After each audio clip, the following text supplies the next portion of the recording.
Maraming fans ni Catherine Bernardo at Alden Richards ang hindi na makapaghintay ng comeback movie nila together. Hinihintay na nga ang part 2 ng Hello Love, Goodbye. Kailan lang ay nagpahayag si Alden Richards ang kanyang saloobin. Para sa part 2 ng pelikula nila ni Catherine Bernardo, ang sabi ni Alden ay willing siyang gawin ang part 2. Anytime daw ay ikakansela ang mga ginagawa ni Alden, matuloy lang ang part 2 ng Hello Love, Goodbye.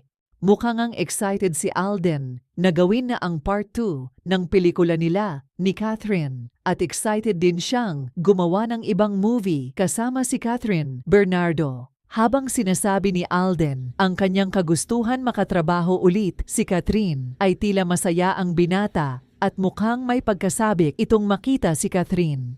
Sabi tuloy ng kanilang mga fans na matagal nang naghihintay sa kanilang comeback, siguradong blockbuster na naman daw ang pelikula kapag nagsama ang Katden ulit sa big screen.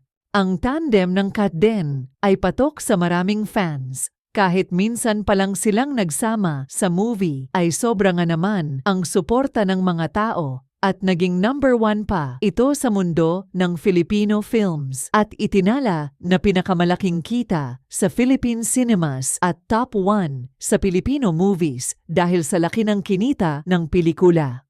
Sobrang minahal ng mga tao si Alden at Catherine kaya naman hindi mapigilan ang saya ng mga fans kung may comeback movie silang dalawa. Sabi pa ng mga fans ay malaya na gawin ni Catherine Bernardo ang mga role na gusto niya dahil wala nang magbabawal sa kanya. At ito na rin ang panahon para subukan pa ang mga role na hindi pa niya nagagawa at mukhang ready na si Catherine sa mga mature role. Alam naman ng lahat kung gaano kahusay na aktres si Catherine, kayang-kaya niyang bigyan ng buhay ang mga character na binibigay sa kanya. Kamakailan lang ay ginawa ni Catherine Bernardo ang A Very Good Girl movie. Makikita naman kung gaano siya nag-evolve at nag-grow as an actor. Kakaiba at napakagaling ng role niya dito.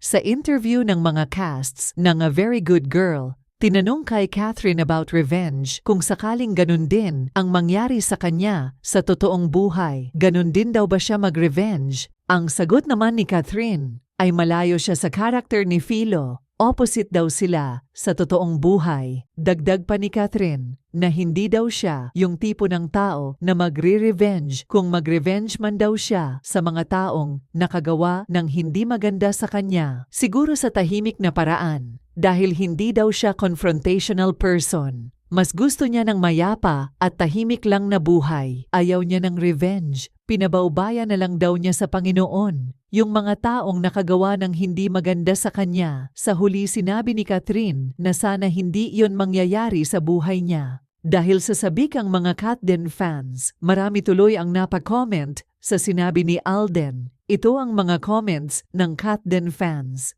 Haba ng hair ni Kath, sino ba naman tatanggi sa isang project kung si Catherine Bernardo ang partner box office queen? Ngayon, wala nang Casey Daniel, mangialam sa career ni Kath. Marami A-list actor, gusto siyang kapartner sa isang project. Mapapatunayan ni Kath sa mga basher na deserved niya maging box office queen at lahat ng recognition na natatanggap niya. Comment pang isang fan, tama lang yan Kath, moving on dahil sa peace of mind mo.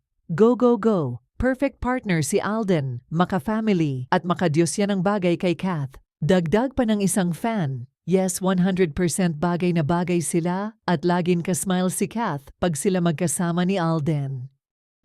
Ano po ang masasabi nyo sa talakayang ito? Kung mayroon kayong payo, opinyon, saloobin o kuro-kuro, please leave a comment. At kung nagustuhan nyo naman ang video na ito, give me a thumbs up. Hit the notification bell para updated kayo sa mga bagong videos and don't forget to subscribe. Salamat po.